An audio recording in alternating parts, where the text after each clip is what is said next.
Greetings and salutations. Unfortunately for you, I'm back with another video. This is going to be part 2 to creating an archetype. I got done with running my route today. It's a little colder today, so hence the blanket.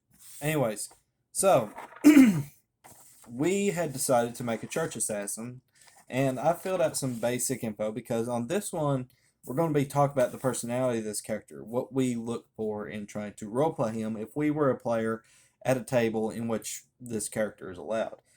As previously stated, he's class and a half, which means that at level 1, he's going to be a level 1 assassin, but a level 0 cleric, because we want to go through this particular archetype.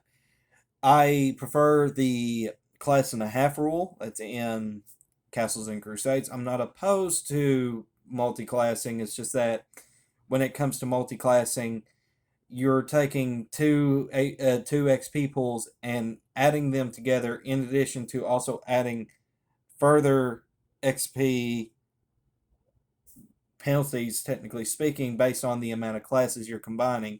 For human 3, which could actually end up making it a little bit harder.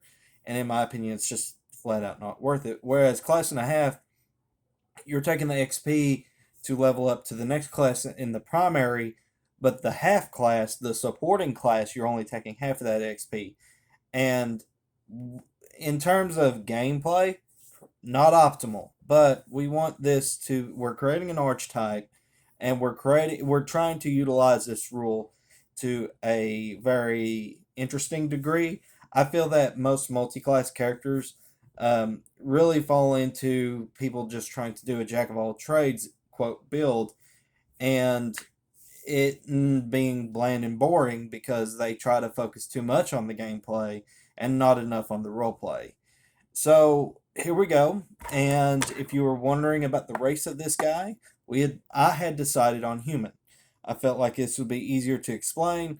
Plus, as I was looking at the half elf, and I was trying to decide between human lineage and elven lineage, it really came down to, am I doing this mostly for role playing or am I doing it mostly for metagaming? And so I decided on human to just, there's no bonuses or penalties going to be added to the guy's attributes. It'll be straight vanilla. Whatever we rolled yesterday will be what we roll with today. Now, with that being said, I had also decided on a name. His name is Granville. I thought I kind of played around with the name Granville, and what it is this Granville comes from Granville Sharp, the abolitionist and theologian from England. He is most notable for, outside of his abolitionist beliefs, and trying to end slavery and stuff like that. He's also noted for the Granville Sharp rule when it came to the interpretation of scriptures when dealing with the Koine Greek of the New Testament with certain particular nouns and stuff. Just to be brief. So, with that being said, because we are doing class and a half, we took what would be the level up for assassin to get up to the next level, which would have been 1751 XP, and then we took the 2251 XP to go from level 1 cleric to level 2 cleric, and divided it by half, giving us a total of 1125.5. I rounded up because I feel like that you should do that when we're talking about XP. I rounded up, making it a nice even 1126, and added that to the 1751 with a total to reach level 2 assassin, level 1 cleric being 2877. It's doable. It's going to be this level for a bit, but it's doable. Nowhere near what it would have been if we were going to be doing full multi-classing. This would have been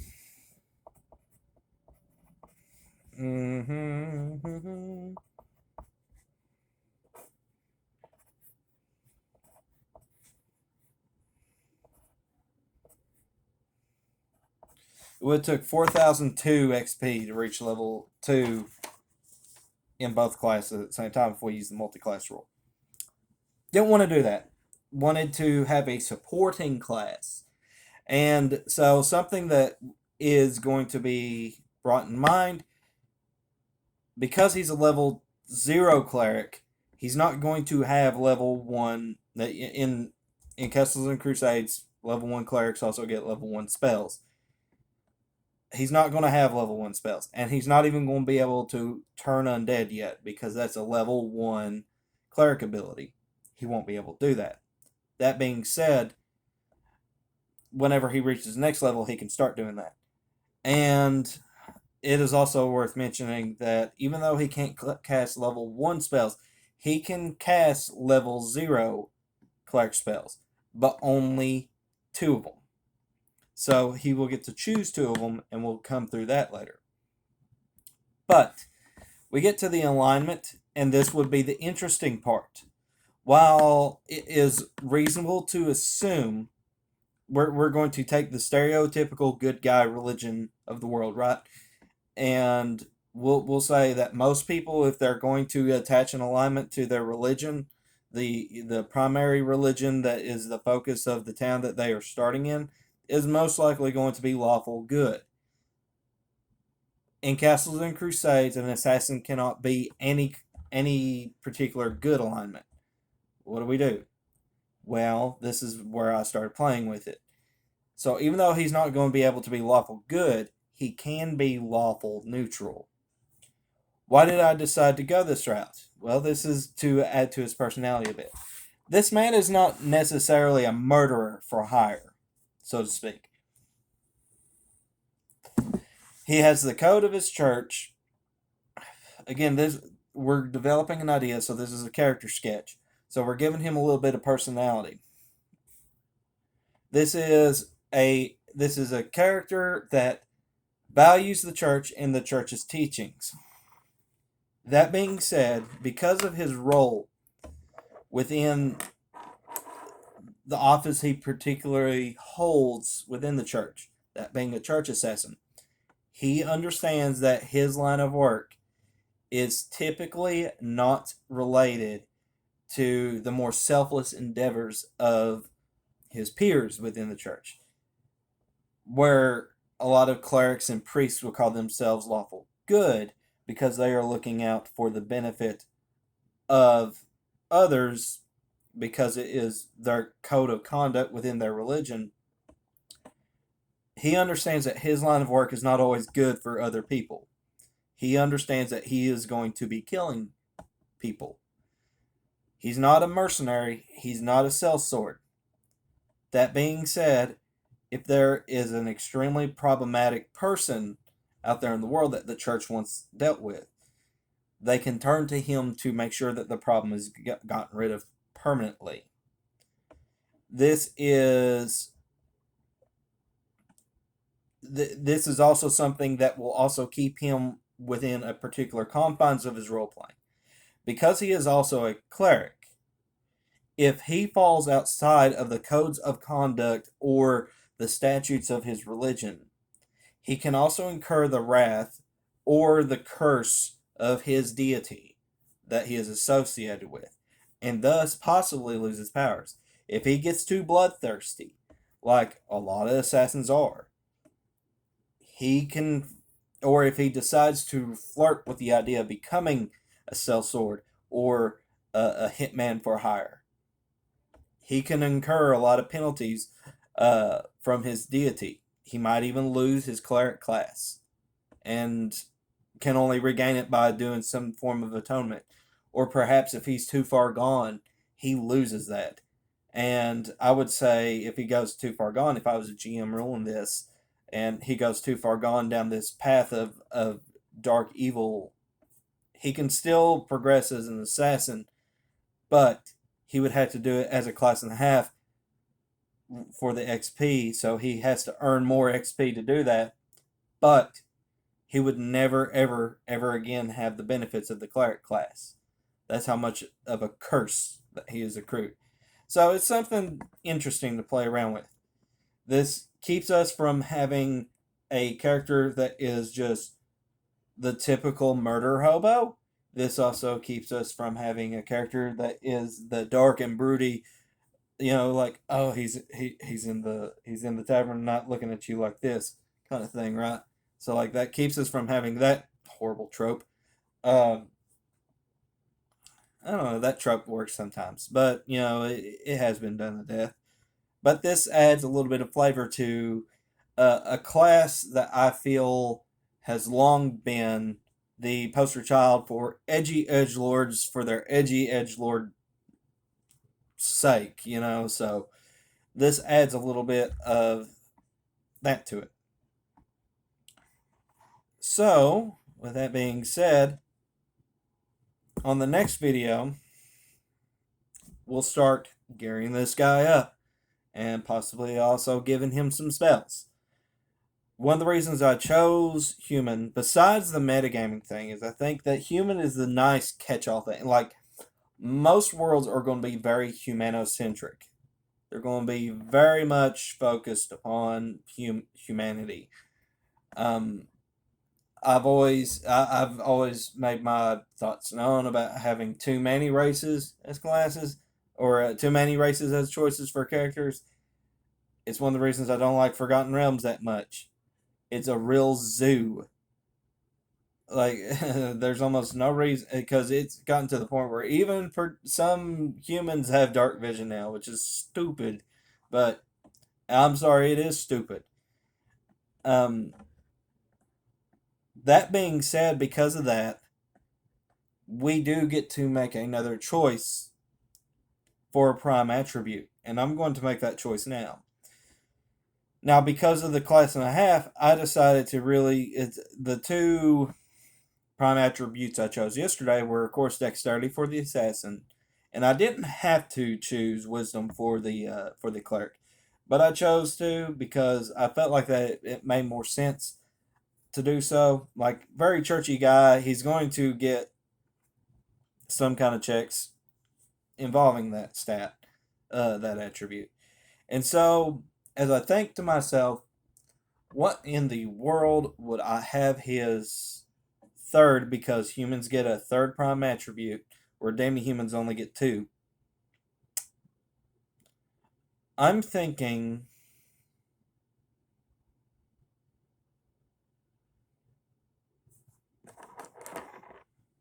put a star here. Intelligence.